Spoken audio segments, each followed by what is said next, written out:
Right. So it's great to see such an incredible interest for this. There's actually more than 300 people have registered for this event. And we have so far 142 people who've turned up, and every time I look at that part of the screen, then there's other people. Fortunately, all of us in the panel, as well as Jenny and Ros, are co-hosts for the meeting, so that I can concentrate on chairing the session. I hope that you can all see the screen with the PowerPoint. Is that correct? If someone put thumbs up. Yes. Yes, good, thank you. I'll introduce the panel. So say my name is David Collinge. I'm Professor of Plant Pathology at the University of Copenhagen. I've been working with biological control of plant pathogens for the last 10, 15 years or so, but most of the last 30 years I've been working with defense mechanisms in plants, and in our own research we're combining the two.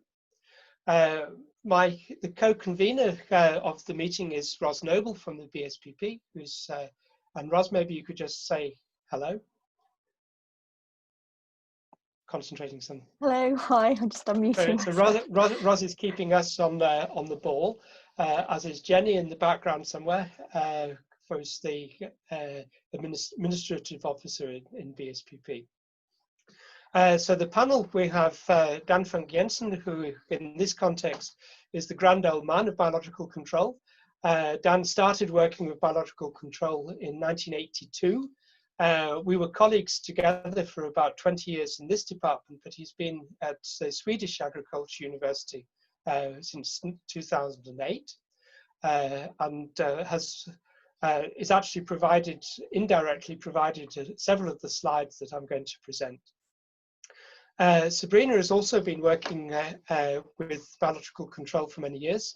You started in 2002 at the University of Pisa in Italy, has also spent a short time in Copenhagen in Dan's lab, and also had a more recent visit to Aalborg University in Copenhagen, ironically, a couple of years ago. Mike, like me, is a newcomer to biological control, been working with it for 10 years or so, and Mike is more in the sort of ecological end of wild populations and at Reading University. Was that fair? Was that fair way of saying it, Mike?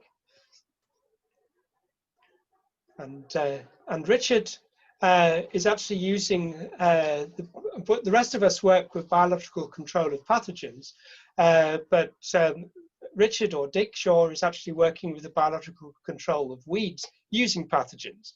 So it comes in with a rather different perspective than the rest of us. So, and Dick is at CABI, which is, in fact, the only panel member who's not actually directly have a university appointment.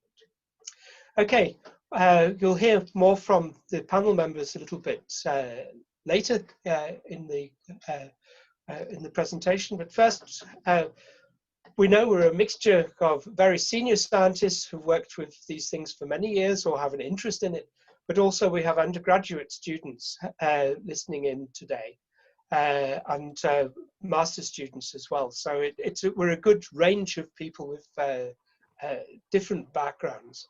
So to try and put us onto the same page, I'm put together with the panel some slides, and the first slide is the definition of biological control as we get the consensus within the plant disease community.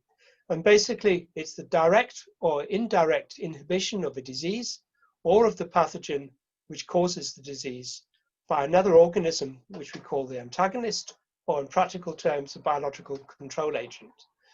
Or it can also be a group of organisms, so there can be a consortium of organisms which are controlling the diseases. And the kind of effects you can see is illustrated here. Edward Rojas did his PhD in our group finishing last year.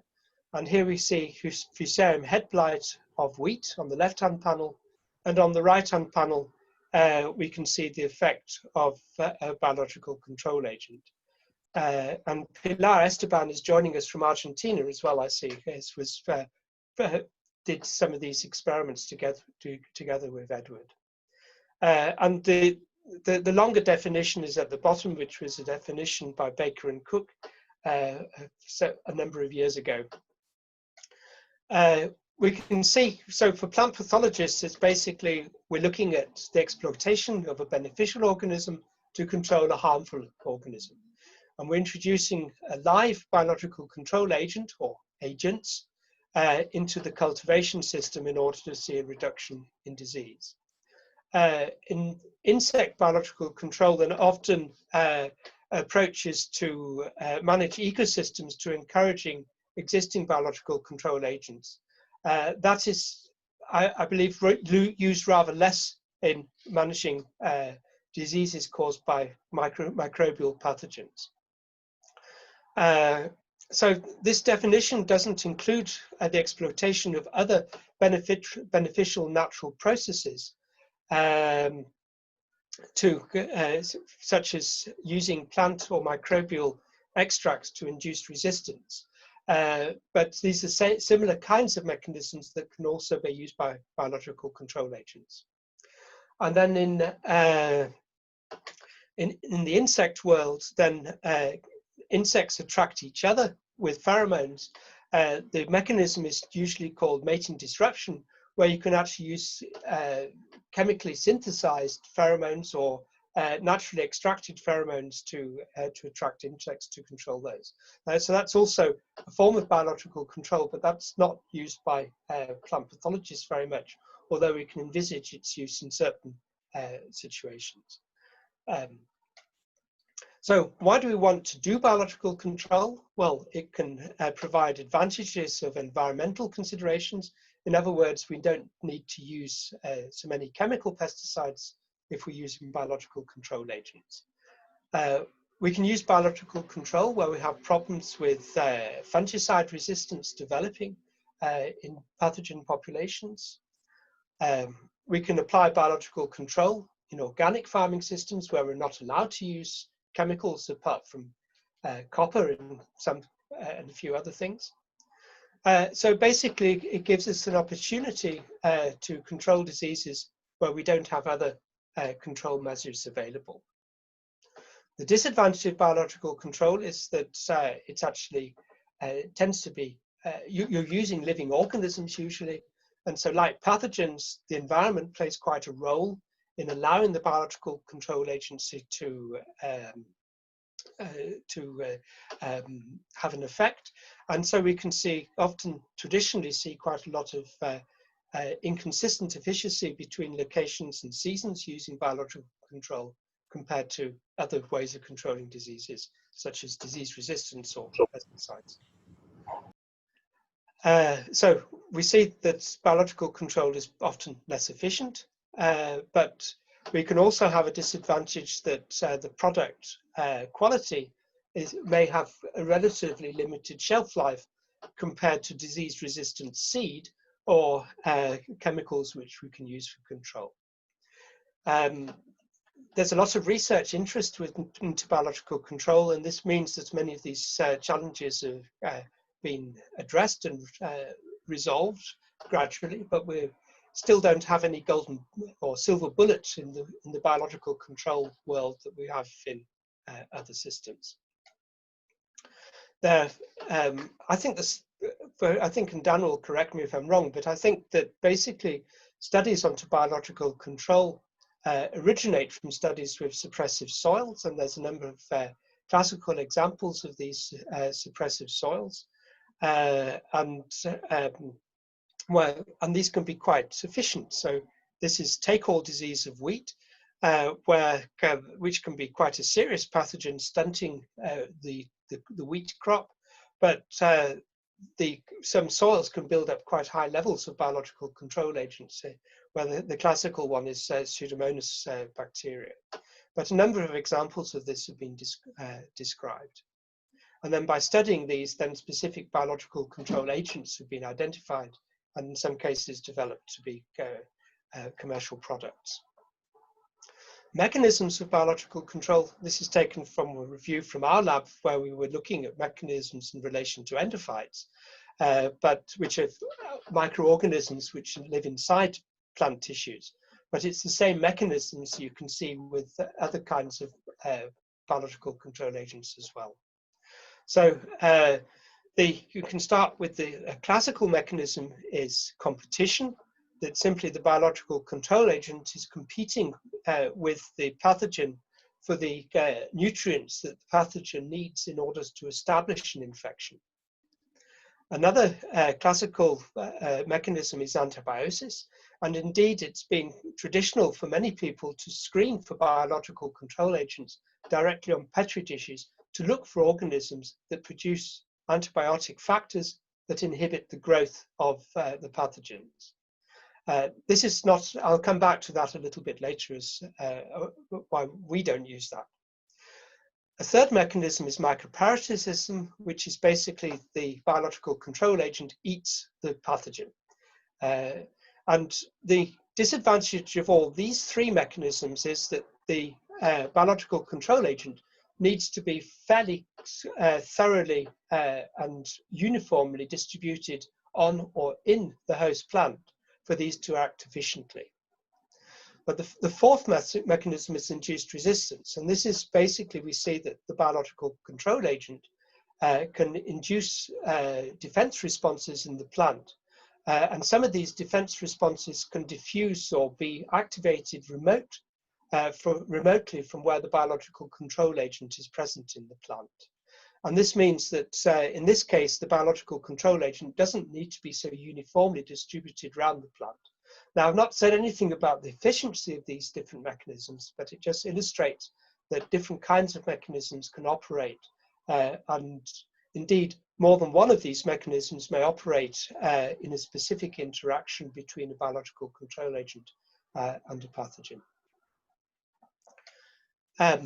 So I've got a couple of examples of biological control agents. This is a picture from Sabrina in the panel with parasitism of sclerotinia by the fungal biological control agent Trichoderma virens, and then by using fluorescent transgenic, this is transgenic with the GFP protein, where you can see how that the trichoderma is able to penetrate into the sclerotium of sclerotinia. I have an example here from Dick, where in fact using biological control to try and control weeds. And this is trying to use non-native pathogens to control an invasive weed. But it requires very high levels of specificity, and to be able to achieve this, then there's been very stringent control in quarantine systems to be able to be allowed to do this in seed systems. You tend to use, or maybe exclusively use, obligate parasites to do this. For example, rust and smut fungi. And you would ideally hope that they're not persistent in the environment, but to an extent you'd also want to see some level of persistence.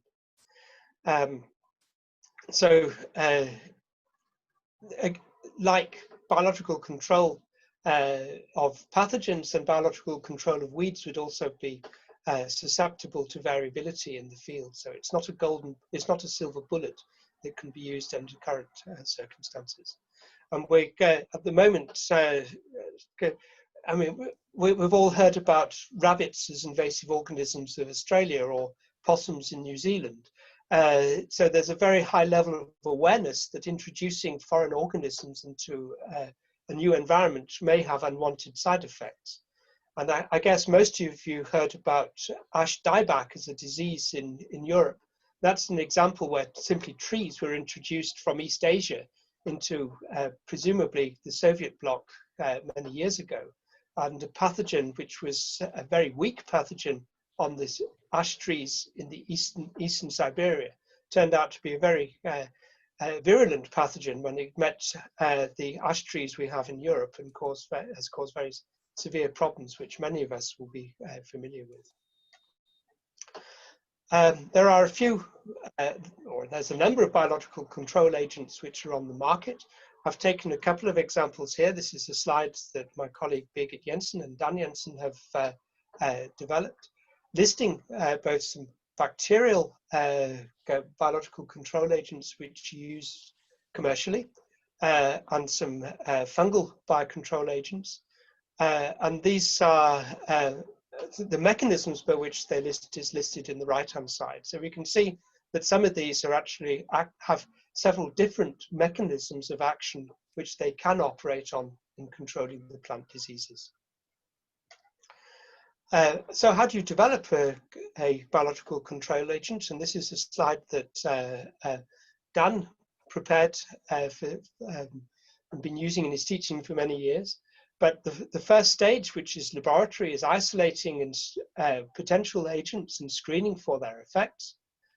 You need to be able to produce them in sufficiently large amounts if you're going to be able to use them commercially. Formulation is a big thing for anything that's microbial or for biotech industry. And there issues such as shelf life can be quite important, but also to be able compatibility with existing technologies. And in fact, both Dan and I are part of a project which is combining the use of fungicides and biological control agents to control two important wheat diseases in Europe or in Denmark. So biological control agents can be introduced into the system in different systems. If it works, the easiest thing to do is seed treatment, because then you're buying seed that has already been treated with a biological control agent. But you can also incorporate them in growth substrates, or you can broadcast them in the field, either by drenching or spraying on the crop, just as you would spray a chemical. To be able to introduce a biological control agent, you need to do a risk assessment in advance. You'd like to see that the agent is efficient, and this is perhaps something that is lacking for some of the commercial products in some of the markets that they sell them. You need to consider the ecology of the biological control agent and see how that interacts with the pathogen. So here we're talking about ecological studies to see what's going on. Chemicals are commercial products, and biological control agents are also commercial products. So for a company to consider going through all these expensive issues of how to optimize a biological control agent, they'd want to make sure that the market size is adequate before introducing them to a market. And then just as we've had a considerable discussion in many places about GMO technologies, then there's also a need to prepare the public for biological control. And just to say, well, actually we've been doing it for donkey's years, doesn't mean there won't be, to use the word that's used in Danish, a big shitstorm if a new product is introduced into the market without having informed the public that there might be an issue to be concerned there. Where do you look for biological control agents? Well, go into the field and see where you have disease pressure, and then see if you can find some organisms there which can cause be useful to you. And that can be from anywhere in relation to where a disease can infect the plant host. Mode of action can be from actually introducing a mild strain of a pathogen, and this has been done for many years with virus diseases. In fact, this is how induced resistance was originally discovered, was from studies with viruses. And there are this example I have from Mike, where we can maybe come back to a little bit later, of how we can use viruses to control diseases. So for commercial, you want to think about the market size and the market introduction, public acceptance. This is a green technology, but be aware that it's actually quite expensive to be allowed to throw living organisms out there which are not already there. So it's a very expensive business to register organisms. It's also fairly expensive to develop organisms. And I think that Edward, who's doing a small field trial here, is actually one of the participants in this seminar. So challenges, making sure that things are stable so that colonization is less susceptible to environmental influence. We have good ways of introducing, that it's relatively efficient. We know that biological control is not as efficient as disease resistance can be. Maybe you need to introduce consortia, maybe that's a mixture of microorganisms. And that can be actually be able to do that to have biological control that can work against more than one thing in the crop. And I have colleagues, Birgit Jensen and Nikolai Merling, who've been working with combining biological control for insects along with biological control for pathogens in wheat. And if you can stimulate the plant to grow more happily than it would do otherwise, then perhaps you can achieve a certain level of biological control without naming it as biological control. And at the moment, growth stimulation is using mixtures of microorganisms is actually does not require the same level of regulation as directly marketing something as a biological control agent. We have, because biological control or registration of biological control is very expensive, then there's been a certain amount of research funded by the EU to try and work out ways of perhaps developing fast track for biological control agents if they're related to something that has already been approved by for release. And so this concept of trying to work out ways of having low risk biological control, both for living organisms and also for related technologies is something that has been discussed at EU level. So we have risks. We have risks if we move biological control agents between continents. It's maybe morally best to stick with things that you've isolated locally. But even if it may not be possible to anticipate potential problems. If you introduce a new organism, you want to also consider whether it could be a pathogen either of people or a pathogen of plants if you're introducing it into a new area. And something that's present at low amounts might be a problem if you're spraying a whole field with large amounts of it. And this kind of thing is part of the risk assessment. And we need to remember that just because something is natural doesn't mean that it's safer than something that's artificial. One of my colleagues is very fond of saying that 9 out of 10 of the most poisonous substances to biological systems are entirely natural. We need to be aware of that.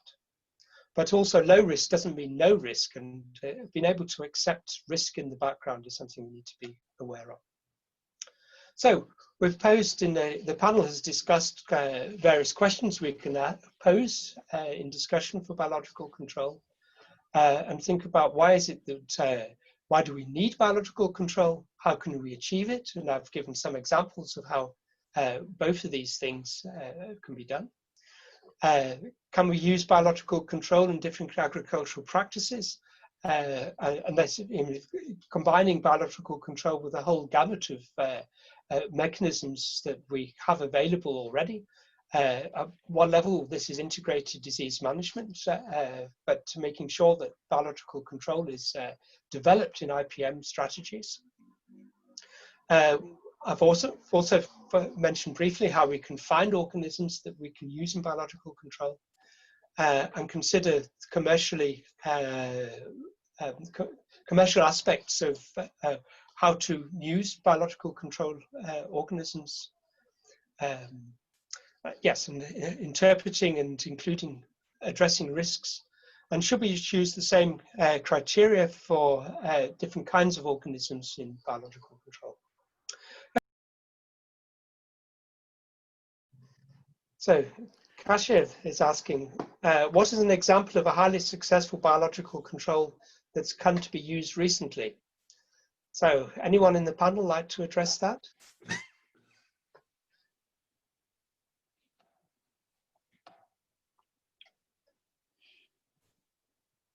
Anything, any good examples?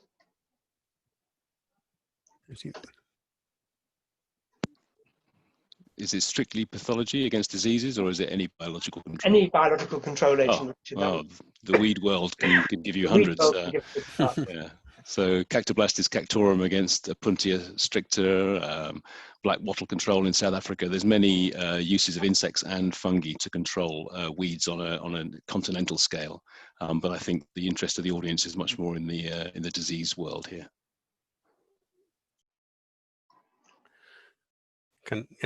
Dan? Yeah, I think there's a lot of examples of using species of, for example, Trichoderma to seed coating for controlling damping of diseases, which is used. And then I could maybe mention the coating of cereal grains for controlling seed-borne diseases in wheat and barley. For example, it's used in Sweden and in Europe for controlling some of these seedling diseases. And I think in Sweden it has been used for maybe 38% of the grains used for seeding in the field recently in barley. So. May I add that there is a very interesting recent project in the poorest regions of Africa for the control of mycotoxigenic aspergillus on mice. That is a very big challenge for the nutrition of this population. And there is a consortium with some European university where they are developing this commercial product containing 2 or 3 different atoxigenic aspergillus isolated in the African countries, just to preserve the biodiversity and to find a solution for this big problem in that area. It's also happening in Pakistan as well, Sabrina. Okay, good.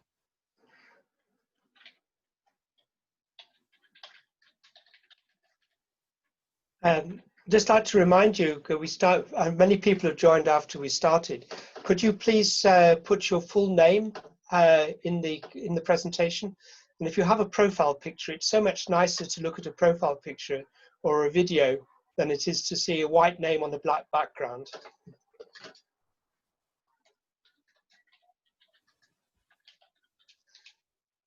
I'd like to ask, do we have anyone from industry who actually sells biological control products? Do you have commercial products? Would like to say something about the markets that you have for them and how successful they are? Can you hear me? Yes. Okay, my name is Ralf Ehlers and I'm co-owner of the company Enema. We are now 20 years in the market, 25 years, and we see increasing sales not only of our own products, but also products we produce, like Dan mentioned, Celomone, which we have been producing now for 20 years. And it has been used on millions of hectares in Sweden and is currently used by many organic farmers in Europe. We also produce yeasts for control of botrytis and fire blight and other diseases. We export many of these products to the United States, to Canada, to New Zealand. The markets are growing every year. That's very encouraging, because it means that we're using fewer pesticides, and we have an increased, certainly in the developed world, we have a much increasing use of organic agriculture, and that's not chemical pesticides are not an option for that. They might work better, but it's nice to see that biological control is making inroads. Okay. There's been a couple of sorry, Dan? I just wanted to mention that we saw a big change in the interest from industry like 5-10 years ago when this new EU legislation on pesticides and the aim of reducing pesticide use, that we needed new methods, and there was a huge interest from many, both big and small firms to go into biocontrol and other green approaches. So we could see when we are in research, we could see really that we had a lot of collaboration and interest from industry to produce new measures for biocontrol. Could I ask if people want to say something? Just write a very quick comment in the chat, so then that makes it easy for me to moderate.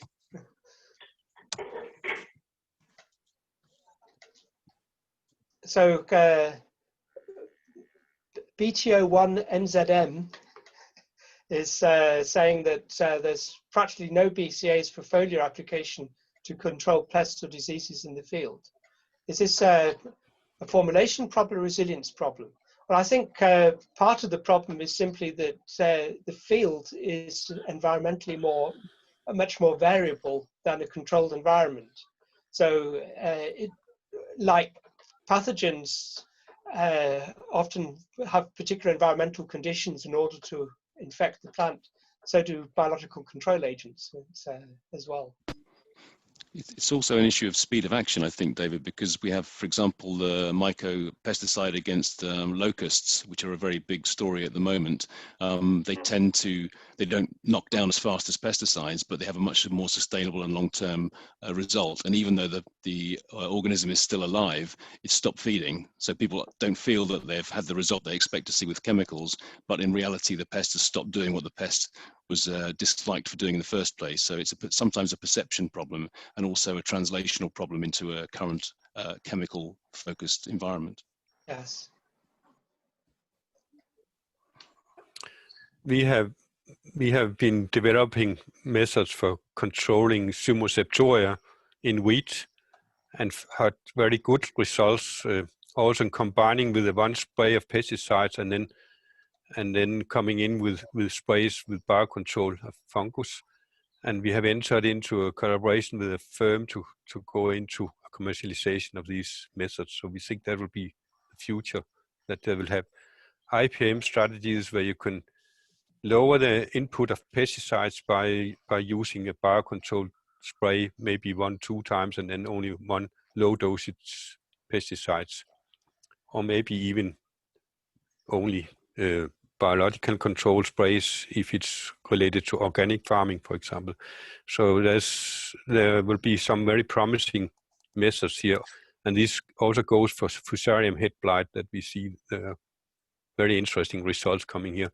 And there would be the option to control the different diseases with maybe the same biocontrol agents. I see Paul Rushton is there, and you commented that you've got some good products as well, that are working in the field. Yes, so I'll just introduce myself. It's the first time I'm actually interacting with you, David. I've sort of known you for ages in some ways, or not. Yes, indeed. So let me introduce myself. My background's pretty much like David's. I was in academia and I was at the Max Planck, but I've moved into industry, and I'm actually president and chief scientific officer of a company in Buffalo, New York, called LPC Naturals. And we actually sell a biological based on Bavaria bassiana, something like over 100,000 acres, and we're ramping up very rapidly to try and make that at least 1 million. We can sell it in the United States because it doesn't count as an insecticide. Being a biological, it actually goes through one of the loopholes in the regulations. So this has been actually on the market for about 5 to 10 years. The people who actually produce it for us have actually doubled their sales every year for the last 5 years. We see really, really good results against pathogens. We see yield bumps. We see good effects against insects. It works on almost anything. We have a new product range we're just about to come out with for indoor farming. It's aimed at things like vegetables, but also for industrial hemp and for indoor cannabis, which is actually legal in a lot of the states here. So things like a dip based on honey, which has Bavaria spores in it, seems to work incredibly well. One of the things that we have found is we use it mostly as a seed treatment, but sometimes people try to use it as a drip on established plants. What we see that's actually quite interesting is if you do it with a seed or a cutting, you get a yield bump because it actually is established right from the very beginning of the plant. If you drip it onto an established plant, it will protect against things like insects and diseases, but you won't get the yield bump. It seems like germination and seedling establishment, that the pathogen and the biological fungus actually has a really good effect on that. And you see some really nice results from that. So we are actually, moving forward full steam to market this and produce new products. And so, we are very, very happy with where it's going. And I think we're lucky that we don't have quite as many of the regulations as you do in the EU. Phil Taylor, you had a question. I think my question was, what is the main thing that's holding back the acceptance of biological control agents? Is it something fundamental about the organisms, or is it something legislative that's holding it back? So, which is the most, in Europe, what is the biggest problem to the acceptance of biological control? Well, I think that the major problem are chemicals. They are still in the market. They are extremely cheap, and they are easy to use.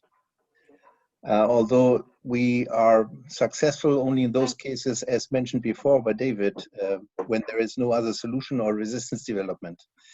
But nowadays in Europe, there are more and more pesticides which are phasing out, which are not re-registered. And that is one reason why the farmers ask for biological control agents. Unfortunately, the registration requirements are still quite high. I acknowledge that the term low risk was introduced. I've been fighting 6 years in Brussels for IBMA to bring biologicals into the market. And this is another hurdle, of course, that the requirements for registration. And we tried to get a fast track by the EU accepting that we have low risk products. The whole regulation will go on in the background, but we would get market access immediately after a completeness check. But unfortunately, the commissioner was not in favor of this, although the parliament almost anonymously voted for our proposal, which we developed with also DG Environment. So it is the chemicals and the registration which is a problem, but also that people, the farmers are quite open for our ideas, but there are many people who expect too high efficacy from these products, and then particularly in protection services, these offices, there are many people holding back also, because they also think that if we allow the biologicals in, the EU will prohibit all our chemicals, and that is one of the political reasons why we have a difficult time introducing our products in outdoor arable crops. But we are progressing. I mean, another example is I'm selling nematodes, and we have developed nematodes to control Diabrotica. And we are now, due to genetic improvement, breeding, we are now down to the same costs like chemicals, and we have the same efficacy like chemicals. But still, the acceptance in the market is low. Okay, thank you. I see that Phil Taylor also asked if there's any biological control agents against bacteria. I actually have a couple of colleagues on the corridor here who work with bacteriophage, so viruses that infect bacteria. and they kind of had a couple of demonstration projects where they simulated attack in after harvest for potatoes with both Pectobacterium and Dicasia, where they could add a cocktail of bacteriophage which they'd isolated from these pathogens and demonstrated a reasonably good effect. But it's not been done, as far as I know, that's not been tested in a proper commercial setting yet. But they also had a project. They're looking for a bacteriophage that could be used against Xylella, so Pierce's disease in grapes. And that would be, unfortunately, they didn't find anything for that. They found other interesting bacteriophage in that project, but nothing against Xylella. So I think that's a case of watch this space. Yeah, this is a great idea with the phages, and they also use it in human medicine now to substitute antibiotics. So it's a great idea, and I hope that these products will come to the market soon. Mike, you'd like to comment? Well, I'd like to comment on something that's directly relevant to that, but also applies across the board, and we haven't heard much about. One of the problems with chemicals is resistance. Not everything, you get poisonous things like copper, which last a long time, but an awful lot of the synthetics eventually go down to resistance, often after 3 or 4 years when everyone thinks, at last, we've done it. If you think about phage, the reason why phage therapy never took off in humans, as I understand it, is that bacteria are fabulously good at adapting. And if and that will mean that you will have huge success in the lab. You can find phage, which will kill practically anything. You can multiply them. You can put them into test systems and they'll work. Release them on a large scale, and you'll lose them quite quickly, possibly even more quickly than chemicals in the case of phage, where the coevolution between the two parts is going on very fast. But even with some of the resistance-inducing organisms, I don't see why there's any fundamental reason why the pathogen can't evolve to evade them. And I wonder whether people in the biocontrol area are going too much towards the spray it and cure rather than, oh, we'll tweak the system here a little bit.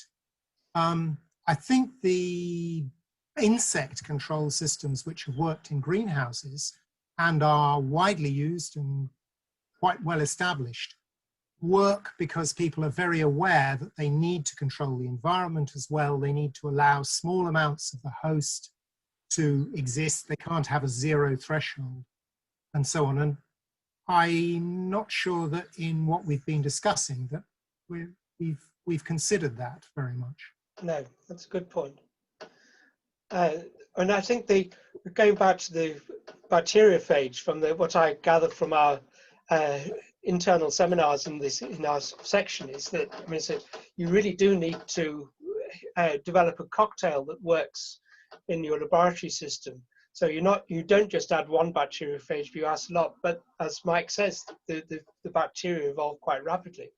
But also the comments these guys have, his name is Lars Hesberg Hansen is the name of the PI in the group.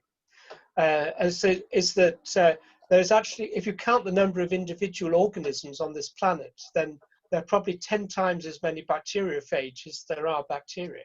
I mean, there's a vast, and you think, well, how on earth do the bacteria manage to survive if there's such an onslaught of organisms? And that tells us something about how complex microbial ecology is. And we're only now beginning to have the tools to really understand it. Any other comments to bacteriophage or mycoviruses, perhaps?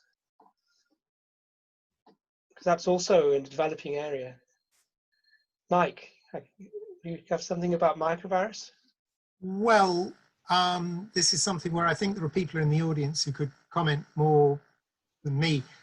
You can construct a very simple model because you've got a host, you've got the pathogenic organism, and you've got the hyperparasite or antagonist growing all three together. It's relatively easy to construct models which behave very unexpectedly with long periods of management and control followed by sudden spikes of disease outbreak.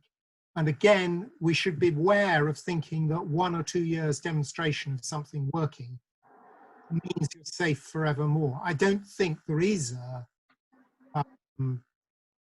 management system which doesn't require constant intervention and monitoring. No. And we've seen, interesting to see there's a virus that's on all our minds at the moment, and it's interesting to hear about some of the things that are said about that virus. And there's the Swedish, I don't know how much you hear about it outside Scandinavia, but the Swedish approach to COVID management is to say let it run its course is perhaps a bit crude, but rather more open than the UK or Denmark has had. One of the things that discussing at the moment, and Dan, I'll give you the word in a second. One of the things discussed at the moment in Denmark is that it's rather surprising that there isn't a resurgence of COVID in Sweden at the moment in the same way as we're seeing in Denmark. And there's been some epidemiological models to try and explain how that might be happening, which I couldn't explain. Dan, you have a comment? Yeah, I just think you get a little bit aside of our biocontrol discussion. So maybe could you take some of the, I've seen a lot of questions coming up, so maybe some of the chat you should select some of those. Widodo, you're talking about the Fusarium suppressive soils. Would anyone in the panel like to comment on that? What was the question? The question is from the case of Fusarium suppressive soils in France, where they've seen that non-pathogenic oxysporum is promising BCA involved in these soils. So how do you make sure this BCA is not a pathogen to other crops? I think that's might be difficult because in this case, I suppose it's work by Claude Alabouvet in Dijon, where the suppressiveness is based on a non-pathogenic Fusarium species and then the general suppressiveness by the mycobacteria and microflora in the soil. But I think he has had troubles with registration and legislation aspects because it's Fusarium oxysporum is divided up in forma specialis, saying that they have specific hosts, plant species, and it's very difficult to tell that it couldn't be pathogenic on another plant. So I think there's a problem when it's very close to a pathogenic organism that you will try to use as a biocontrol agent. Another comment to that is that Frank Takken and Martijn Rep at University of Amsterdam have done quite a lot of work on the host range of Fusarium species. And what they see is that the pathogens actually possess extra chromosomes which give them the pathogenicity factors for the particular host. And they're looking at these endophytic BCAs as well, but they don't seem to have these chromosomes. But that doesn't mean that they couldn't pick them up from somewhere and then maybe get converted into a pathogen. So I think that's where the concern lies there. Yes. But of course, when you get more information of the basic genetics of the organisms, you can predict the situation better, I suppose. Yes. Ross reminds me that Godfrey Apangu asked about the inconsistency of biological control measures between seasons and locations, and why is that? Would someone like to comment on that?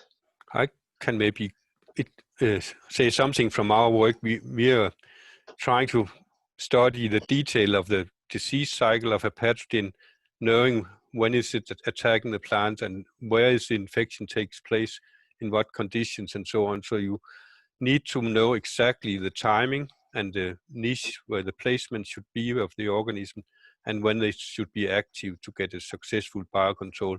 I think it's not possible just to use in different environments without really going into the details. When should it be used and where should it be placed and what is the conditions when it will be effective.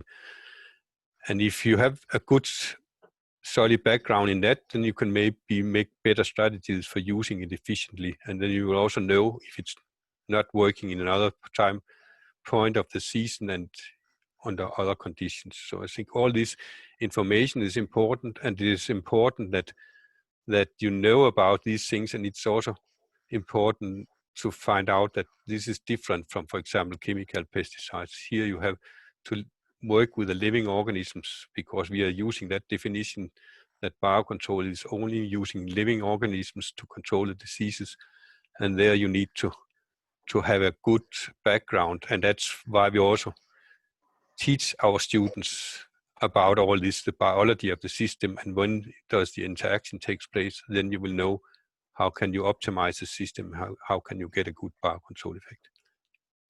I suppose that was part of it. Yes, and I think Sabrina would like to add something. Yes, I would like to add one thing, that we have talked about the success from an economic point of view on the market of a biocontrol agent. An important thing is that, as Dan correctly said, to study the disease, to study the pathogen, to study the environment, and also the ecology of the biocontrol agent. But one strategy to improve the economic value of this biopesticide could be to move toward the direction of consortia, or to use, as you have said in your presentation, to use more than one microorganism in the same product. And as you can establish that all these 2, 3, 4, 5, I don't know how many microorganisms can work together, are compatible, the one with the other, to choose microorganisms that can work efficiently in different environmental conditions. So you can cover a wider range of the problem. You can face a wider range of environmental problems, as well as to try to use your biopesticide against more pathogens or on different hosts. That will for sure improve the value and the success of this biopesticide. Yes, can I bring the witness from the industry? Please Hello, do. my name is Giulio Testa. I'm from Isagro SPA in Italy. I'm a technical manager for biocontrol products, and we commercialize from, I think, the beginning of year 2000 trichoderma product. It's based with Trichoderma gampsi and Trichoderma spirellum. They have a different range of a temperature for growing, and we combine them together. And this is our strategy in order to make the product more effective also on different environmental conditions, whether it's the temperature are too low or too high for one of the two strains. And in this way, we improve chances to have a good restraining effect. So, thank you. Thank you. I see there was a comment about using phages if there's a risk of a zoonotic jump. But the bacteriophages are affecting bacteria, so I don't see that would directly be a problem. But of course, if you have a bacteriophage that affects one kind of alpha, the enteric bacteria, which is a plant pathogen, it could perhaps also mess up the balance of bacteria in your gut if it has a broad host range. So maybe there's a concern there. It's an interesting point. Soil. Mike. Your gut or the soil? Or the soil, yes. Yeah. Yes. Could be an issue. Okay. Phil, was that a private comment to me, or were you going to want to make that to everyone? It was a private comment to you, but I was just saying that as an ex-farmer in the sort of hard commercial world of farming, the only way that biological control agents will take off is when there's some sort of advantage for the farmer. Now, this could be the price of the product, as in the price of the fungicide versus the BCA, or it could be the value of the crop once it's been treated. if it's greater reliability of the product or greater versatility. But at the moment, it's unfortunate that chemicals are just very, very good at the moment, and they're pretty cheap for farmers. And it's going to be difficult for farmers to budge farmers off them. That's my only comment. Yes, yeah. A little negative, I appreciate, but that's the hard reality that we face. Indeed. I think I could say that we see an increase from consumers. They have interest in products that have no residues of pesticides and really go in for more organic production or IPM produced products where we have a very low input of pesticide, chemical pesticides. So I think it's a trend in going in that direction in the whole EU and probably also in the UK. And we will see that there's an interest from farmers to go to more organic production. At least we see that in Denmark and in Germany and in Sweden and also in Norway, I think. So I think there's a reason to be optimistic here. Yes, yes. Okay, do we have any more questions? There's none in the chat. There's a lot before. There was a lot, yeah, but we covered most of them. So Godfrey, you'd like to make a comment? Godfrey Apangu, commenting that we already have a broad spectrum of biological control agents in the commercial market. So we reduce on introducing so many organisms in the environment. So could that be a concern that we could tip the balance of microbes in the environment? Anyone wish to comment on that? Mm-hmm. So personally, I think I don't. That's what we're trying to do, is tip the microbial communities locally on the plant to make it more healthy, or in Dick's case, more sick. Can I say something here? Please do. Yeah, I think if you look at microbial ecology and the likeliness, is that the word, that you can introduce a biocontrol agent that takes over in this, it comes to this very harsh environment, competition with a lot of other microorganisms on the root surface, in the soil and on the plant surfaces. And it's so difficult to introduce it in that high amount so it can outcompete other organisms. So if you're not very precise where you introduce it to, when I said what I said before, the special needs, the timing and so on, it's very difficult to establish an organism. And if it should be outcompeting other organisms, you have to introduce it in a large volume, but that's really not what you are doing. It's normally a much smaller volume compared to what you will see in just a clump of soil with bacteria and fungi. So it's not so likely that it's easy to change the microflora in generally, but only where you want to have a change. That's my opinion. I can see that Vandana also wrote about how do we educate and encourage farmers to use BCAs, and I think Phil Taylor sort of partly answered that question by saying make sure that it works and it clearly gives an advantage. But would anyone else like to comment on that? Just to say, David, I think we sometimes forget that farmers are businessmen and businesswomen. They are in it for business. Yes. And from an entrepreneurial point of view, you want to maximize your profits. And although you could say that's a very crude view of farming, and indeed it is, but essentially that's what it comes down to. They are trying to make money out of growing crops and do it in the most profitable way they can. Yes, and that could be by selling organic crops, but it doesn't necessarily have to be. A lot of, I don't know, what's the proportion of organic farmers in the UK these days? Still very small, I guess. And I think in Scandinavia and Germany, I mean, Germany, I think, is probably the largest organic market in Western Europe. Do we have any German comment on that? That's the impression we get in Denmark. But I think percent-wise, I think Denmark is the highest producer of organic vegetables and products, and also milk, compared to, I think, northern Germany and Sweden together is only about half of what is produced in Denmark organically. Right. Okay.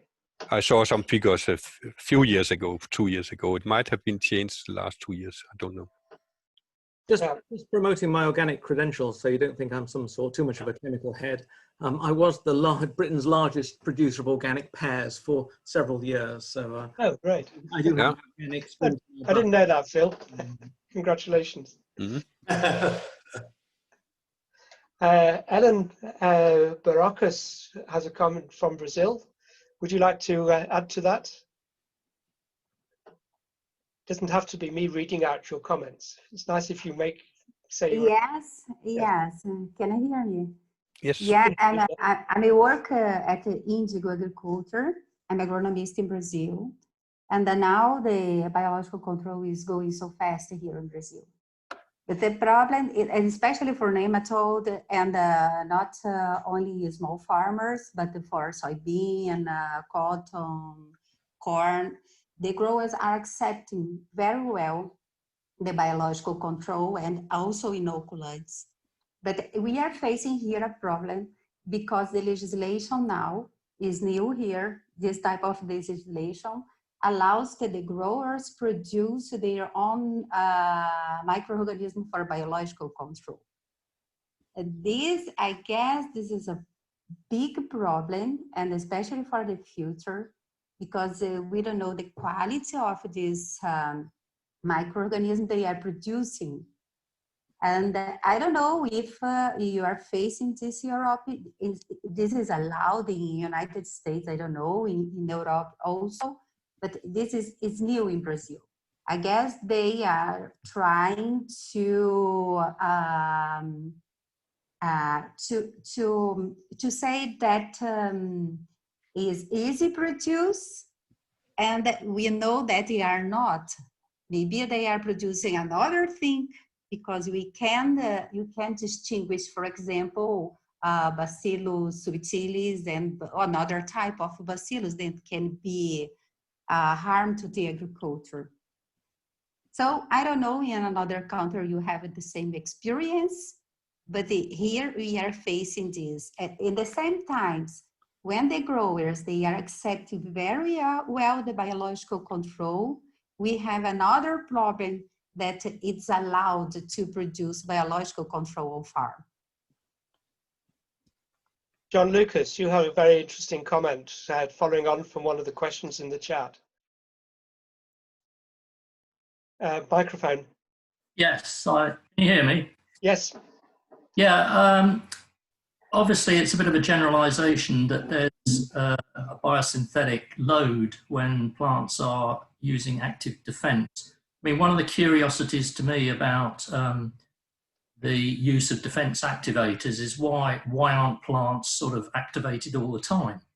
Because they're exposed to biotic threats all the time. Mm-hmm. I think we don't really fully understand this yet, but the answer must be that, as someone else has commented on here, that, you know, unless there's a sort of very serious fitness cost, this type of system is going to be tightly regulated. Yeah, that's not a very satisfactory answer, but I think, you know, plant defense activators is another area that I've been very interested in, and as we know, they too have not really been the big market success that I think we hoped they would be.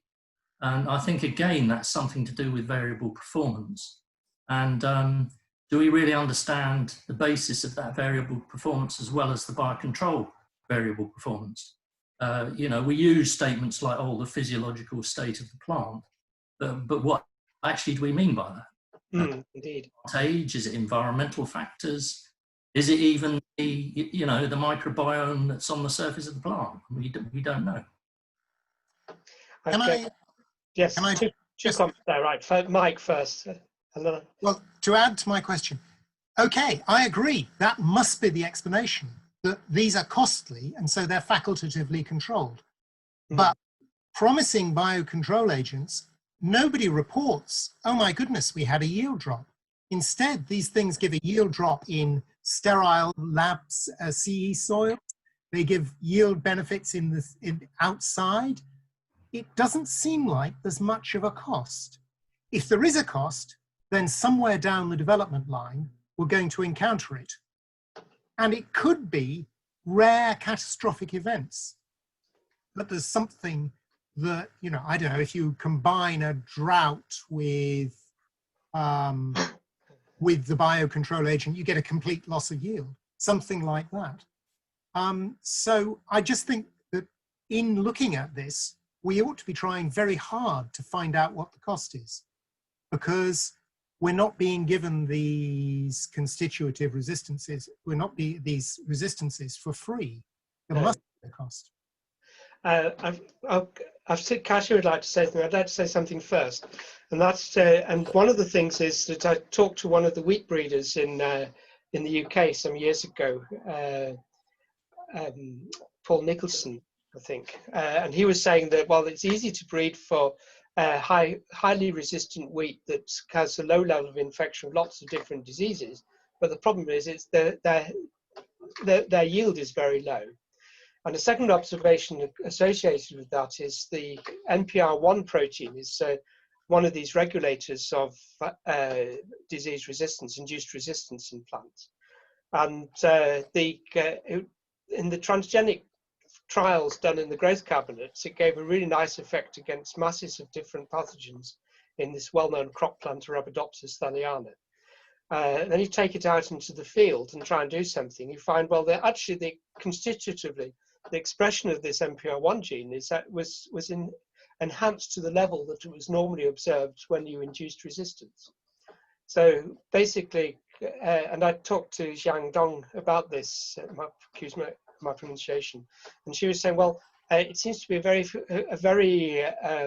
very worried gene, and so it does get expressed. And so this wonderful study they did in 2003 with the transgenic Arabidopsis plant, when they tried to transfer that to the field, then there was tighter regulation and it wasn't working anymore.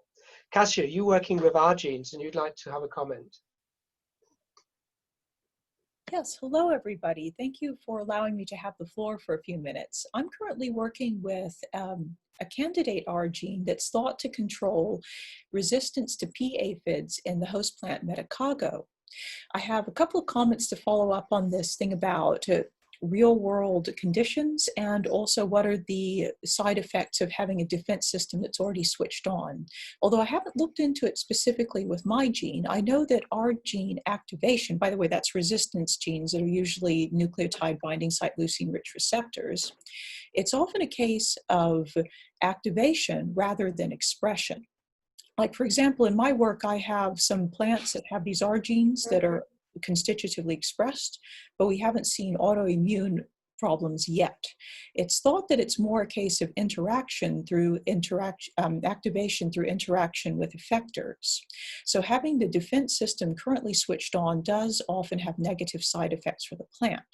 I did read a paper on this that was called like swords, and it was called like molecular swords and keeping them sheathed. It was a very clever title and metaphor for it. And also I wanted to add that some of our research projects currently are looking into the combination of drought and the aphid resistance. We have preliminary data that this aphid resistance disappears when the plant is drought stressed. So I would say that yes, proceed with caution when you're looking at how well these things work in the real world. But over to you all. Thank you so much for letting me have the floor. You're welcome. There's a whole bunch of very interesting comments in the last 10 comments or so. I'd like to encourage people to make their comments and ask questions. I don't want to have to direct that much. Anybody? Julio was commenting about shelf life. What's the solution for that? Julio Testa? Yeah, actually, I don't have a solution. I think it's a huge problem from the industries, especially if you are manufacturing, for example, in our case, our trichodermas here in Italy, and then you want to ship them in South America for a distributor, because we guarantee 15 months of shelf life, which is already quite a lot for BCA, but sometimes it's not enough, because it means that once you produce it, then you need 1 month to run some tests and to quantify the microorganism amount you have inside your products. Then you need to ship it. It takes other 3 weeks. Then you need to commercialize it. And you can understand that in that case, it's just most of the time just one selling spot. You cannot use it for the next season. You need to buy it and use it for just that usually that application. And otherwise, you can send it maybe in a refrigerated container, but it makes it more expensive to ship it. Yeah. So this for industries, I think find maybe new formulations that can prolong the shelf life would be very helpful. Thank you, Julio. I'm trying to look at the list and spot people. I encourage them to talk. So Mariam from Marrakesh, you have a good question there. Would you like to pose it? Hi, thank you very much. I hope you can hear me because I've got a very easy connection here. So I was just wondering, so if there were people that have followed the introduced BCAs, how do they behave in the soil basically? Do they last for a long time? Do they resist? Are they still there after a number of growing seasons? And whether there were some kind of population genetics, microbiome studies, analyzing the like the global microbial community, how it has behaved somehow after the introduction of BCAs. Thank you. Anyone wish to comment on that? I mean, I can say we now have the tools to do that, but I don't, personally, I don't know any long-term field trials where people have looked for that. Dan, do you have a comment? Yeah, I think we are working with Clonostagus rosea as a biocontrol fungus, and I think we see when we have introduced it in the field that it's going down, and it's really difficult to really see that. And we find it in the soil, but it's present in the soil, not the one that we have introduced, but you have Clonostagus rosea almost all over the world in different. You can isolate them, but I think that when you introduce, for example, a fungus, you could expect that it will be present there, maybe in a very low amount the following years. We have then the example of these Conitrium minitans that attack sclerotia in soil, and I think if you have a specialized mycoparasite that can, for example, live on a special substrate as a sclerotium infect that, they might survive over the winter and be active the following year because they don't have the same competition with other organisms if they have a special niche to live in. But I don't think it's general that it's easy to introduce something that will be in a high concentration in the next year. Indeed. That has been our problem in biocontrol, maybe, to keep it alive for a longer time. Yes, indeed, yeah.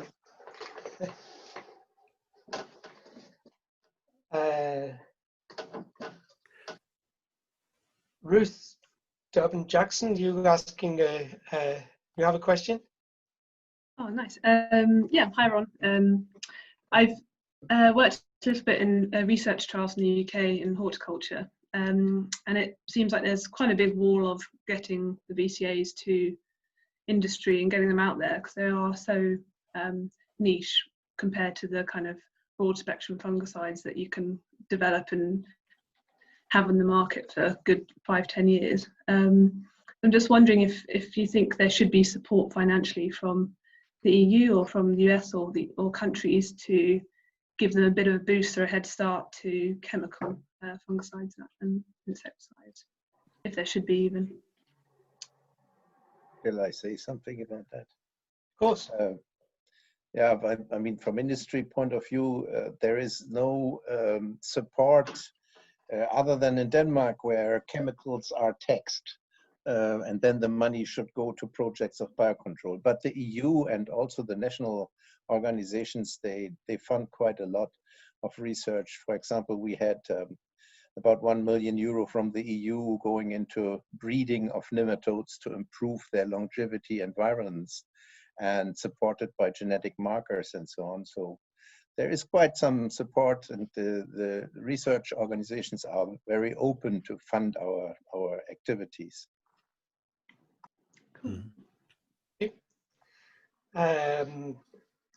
So funding is a problem, and even though we have this pesticide tax in Denmark, I've never succeeded in getting any money out of that particular agency. They don't have a lot of money, and they go for very practical projects.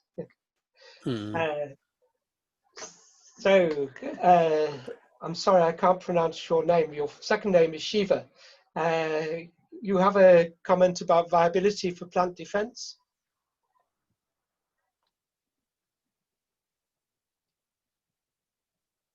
No?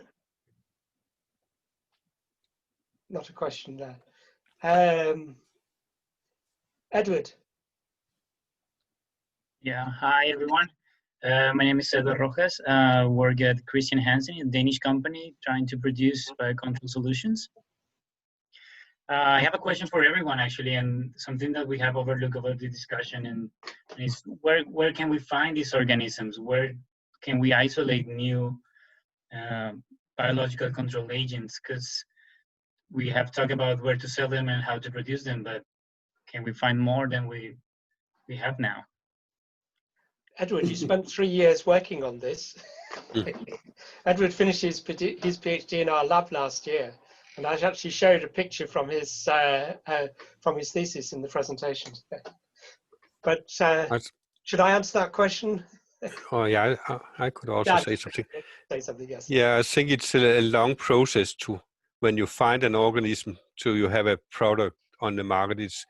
It's not enough for a master program or for a PhD program to start with isolating new organisms and develop that. I think that we have already so many potential organisms that have been found where we need optimizing and get them out in a commercial scale that already has been studied in many details. But when that is said, I think if you should find a new one, I think you should find them in a situation where you simulate the conditions where you are going to use the organism. So you can isolate it from soil in the field where you have similar conditions and maybe the pathogens you want to control, and then work from there.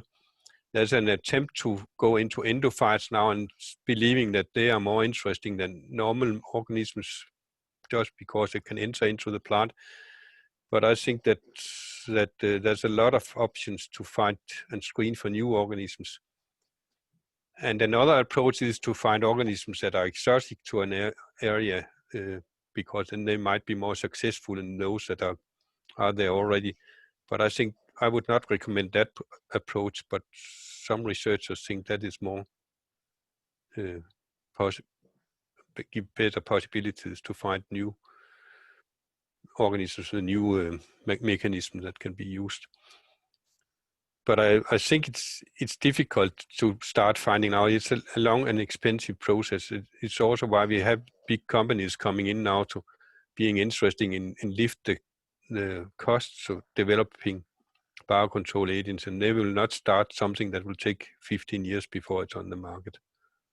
So I think that's a big problem, that it takes a long time from when you start looking for a new organism and to you have been finding something that works and then in a screening program and then develop things for giving it further on to the industry.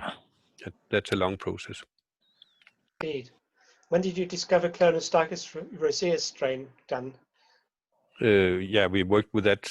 We isolated that in 1992, I think. Yes, so it is a long. But now we are studying more than 70 strains from different parts of the world where we have the full genome sequenced, and we have tested a lot both in the field and also in growth chamber experiments. And our approach at that time was also to screen directly on plants, simulating the natural system where it should work, and not going into in vitro screening systems at all, because we didn't believe in that.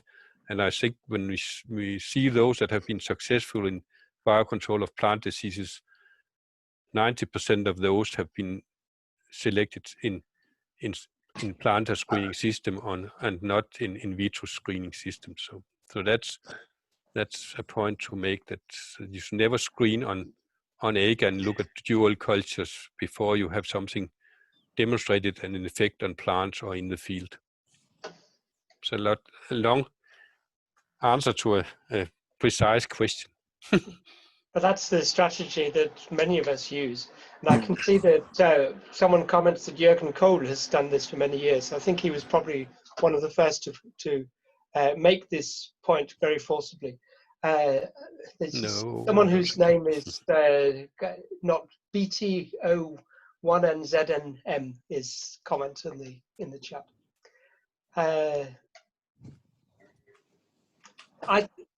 Eilers, I think your comment is good as well. And one of the endophytes we isolated from wheat leaves. One of the good endophytes we had against Septoria. It was not actually re-entering the wheat leaves. It was having an effect as an inducer as an endophyte. So just because you find something inside the plant doesn't necessarily mean it's always just inside the plant. It can be also in other parts of the system. David, I think there was a comment from Brasilia about biocontrol in Brasilia, and yes, but no, that was something with regulation or legislation of the biocontrol agents. I think it was interesting to hear that it's really expanding in South America with different crops and soy and cotton and so on. But shouldn't we have addressed that when it was? We partly addressed it, but would the person like to expand on that? We've not really talked very much about this legislation. No, in Brasilia it was a problem, as I understood for the comments. Somebody else had a comment there. Factories, so Eilers, you saw factories with big factories with trichoderma. Yeah. Ganesh, you have a comment. No, I just wanted to talk about the advert, like how can you isolate like BC? So the answer is always there in the nature. I mean, you need to look into the nature, how you get the control. I can give you an example. Like in Philippines, there was a famine due to the rice tuber virus, and there was one farmer. He just observed that when you add the cow dung, then you get the resistance against the rice tuber virus. So when you talk about these isolations of BCA and all, so you need to find it's a combination of all of the subject, whether it is molecular biology, metabolism, agriculture, combination of everything. So the basis was that when when the farmer was spraying the slurry of cow dung to the rice tuber virus, the rice plant infected with tuber virus, there was complete resistance, and you get rid of the tuber virus. The basis was that the cow dung contains bacteriophages, and the bacteriophages eats up the rice tuber virus. So now, when you talk about isolating BCA, so you need to look into the nature and find out where you can visit it and where you can get the screening done. So it's not like that you'll get everything ready-made, and it will take time. It will take time to study. It will take time to like screen it, and just take time to make it stabilize and to validate it, and then you release to the people. So it was the answer to the Edward question, who was just asking where you can find out BCA and all. So it's there. It's always there in the nature. You need to study the nature.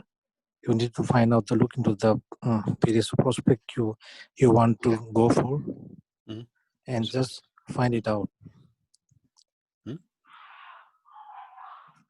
That's it.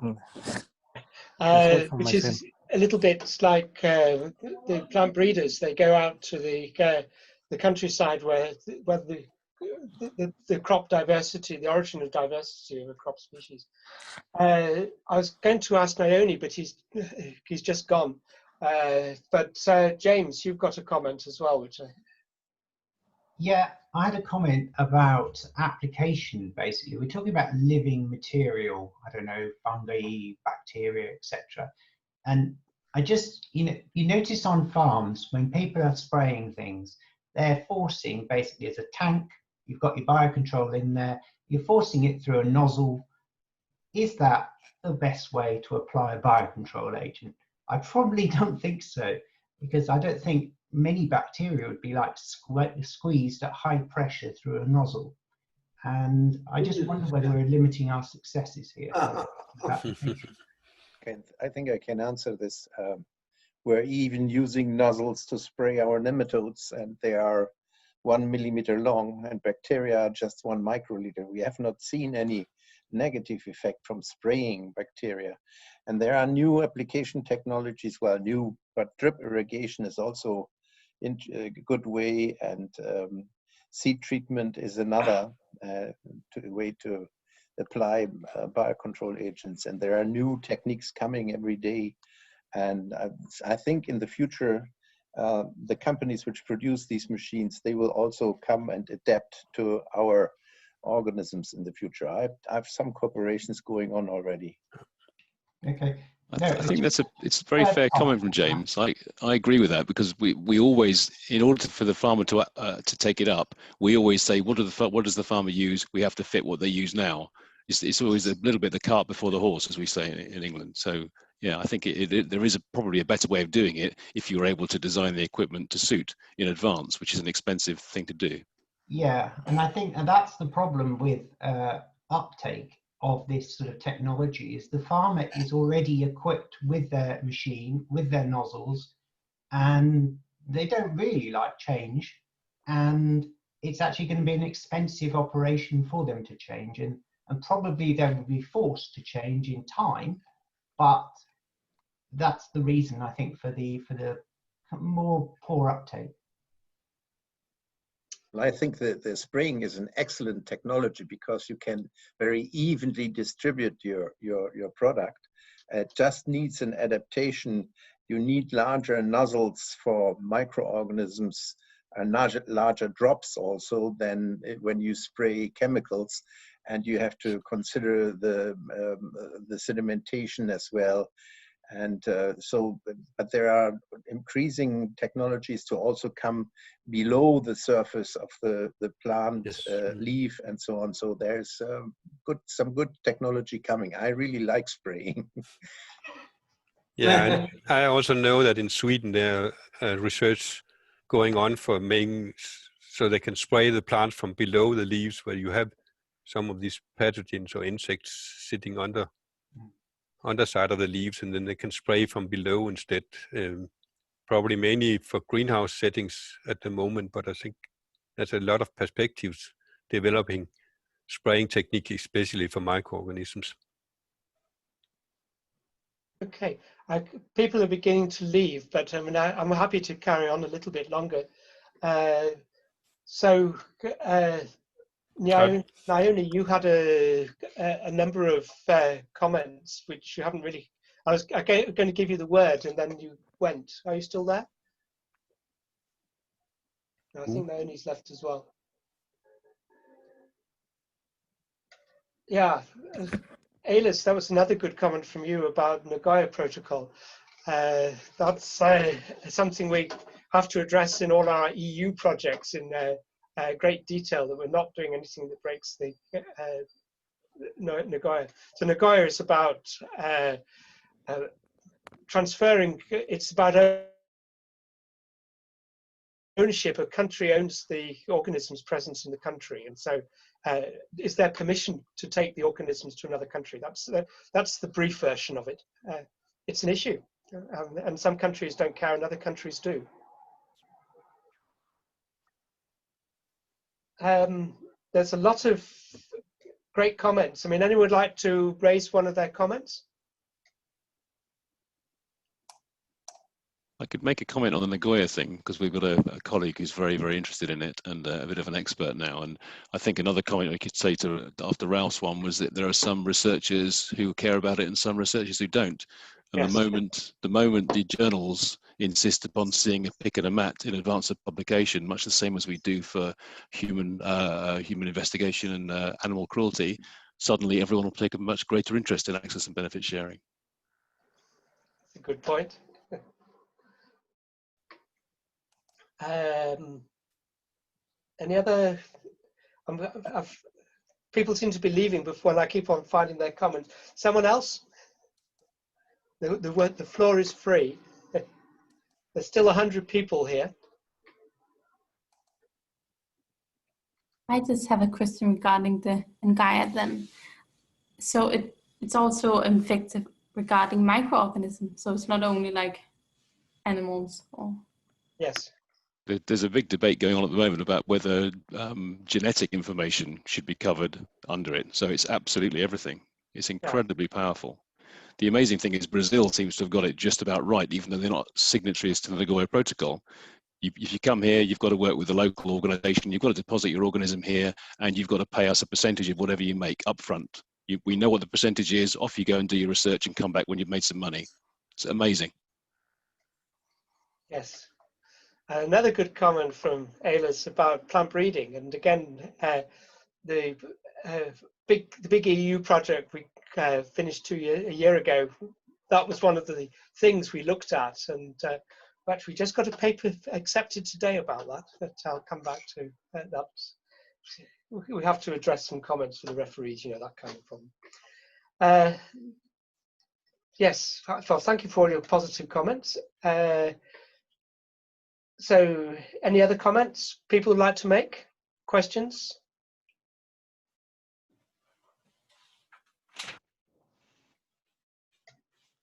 Shall we, anyone in the panel who would like to, all the panelists are still here, anyone would like to make some closing remarks? Maybe. Dan, we'll give you the first word for a closing remark. Yes, it's just that I think that this event was also in relation to the year of plant health, the UN year of plant health, and it's why I have this T-shirt on. Can you all read? Yes. And I think it's important that we all that works professionally with plant protection and plant health should remember that there's activities going on in this connection. All this year, and it will probably also go on next year. Yes. This is from our university SLU in Sweden, that we had the opening event here where we had directly our correspondence to Rome, I think it was, when they opened a year of, and then we had this printed for that. I was not involved, I just got a T-shirt and it was at the opening session. Lucky guy. And I think Jan Stenlid was the person going down to Rome, to the opening session with direct connection to us here at SLU. So yeah. Thank you. I think Nicola said at one of the BSPP board meetings that it officially carries on to July next year. Yes. So it has been extended a little bit. Yes. Sabrina, would you like to make some kind of closing remark? Yes, just like to tell that even if it's a long way to find new biocontrol agents, I think that in this moment we have a lot of new technologies that can help the research, can help the industry. And so we have to profit of all these kind of technologies, as for example, the new breeding technologies, or what is now called the post-omic era technologies, because it's a big and important tool that allows researchers to better understand how a microorganism is and how a microorganism can work. And my wish for everybody is to find a good biocontrol agents sooner than in the previous years. Thank you, Sabrina. Mike, would you like to make a sort of closing remark? Yeah, well, I've really enjoyed it. Thank you very much for inviting me onto the panel, and it's really interesting to get a feel for how people are thinking. I think I would like to say that I think we need to be thinking in a whole system concept. We need to understand how our pathogens are working, how they get from year to year, why they reach outbreak levels, and look at that in the context of how the whole farm works. Rather than simply saying, oh, a magic bullet.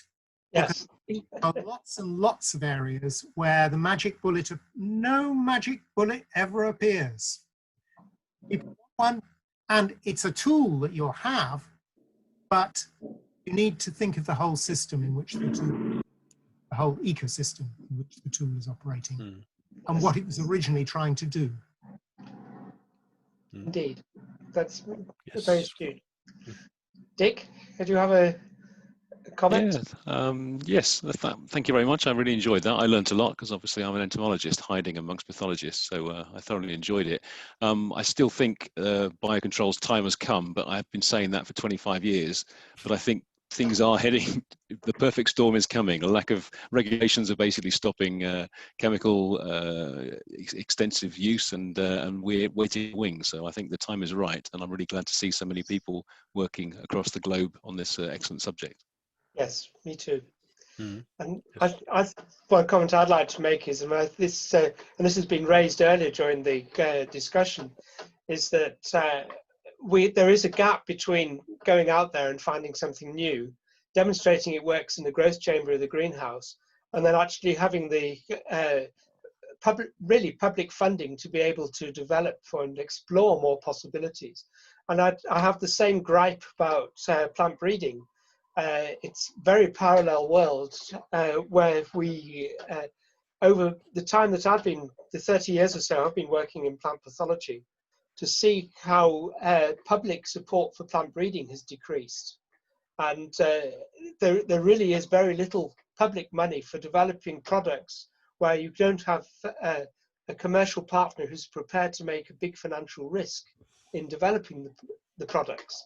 And yet we've got a lot of important plants, a lot of important diseases, where the market is not very big, but socially or culturally, they're quite important things for us to be able to deal with. You know, and we can see we get a threat like COVID and see how much money has been poured into vaccine production or development of new vaccines for that. How much would we have solved the problem of malaria or dengue fever if the same kind of effort was being put into those? Of course, we don't have a solution for COVID yet, although Putin claims that he has a product. I hope I'm not insulting anyone here. But I think we need to think about how much money is put into medical research and how little money is put into agricultural research. But if you don't have any, if we don't support agriculture, we don't have any food to eat. And that's why we have this International Year of Plant Health, to try and take the focus away from the medical problems and put them into good food production. Would anyone else like to say something finally? Yes, if I have the chance. Of course. Thank you. I asked a question about regulation. Yes. Whether the biocontrol agents are regulated the same way pesticides are scientific pesticides. Do we yet have any regulation on this?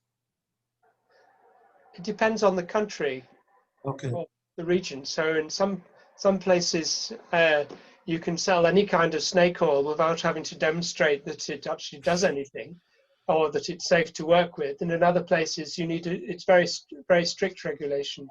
And I think both in the States and in the EU, we have actually very strict regulations about developing new products. Thank you very much for the session. Say again? So thank you very much for the opportunity. You're welcome, and thank you very much to everybody for participating. And I'm happy to see Mike here. Mike, hello. Hello, thank you very much all. Okay, well, it's also been very nice for me to see so many both familiar faces, but also to put so many faces on names I know and so on. So it's been great fun. Thank you very much for participating. Thank you very much for this nice seminar. I think this one is the best I have ever attended for biological control. Thank you very much, sir. Thank you very much for coming. Okay, goodbye, everybody. Ja, bye. Goodbye. Bye. Nå, nu kan vi se den. Goodbye. Stay ahead and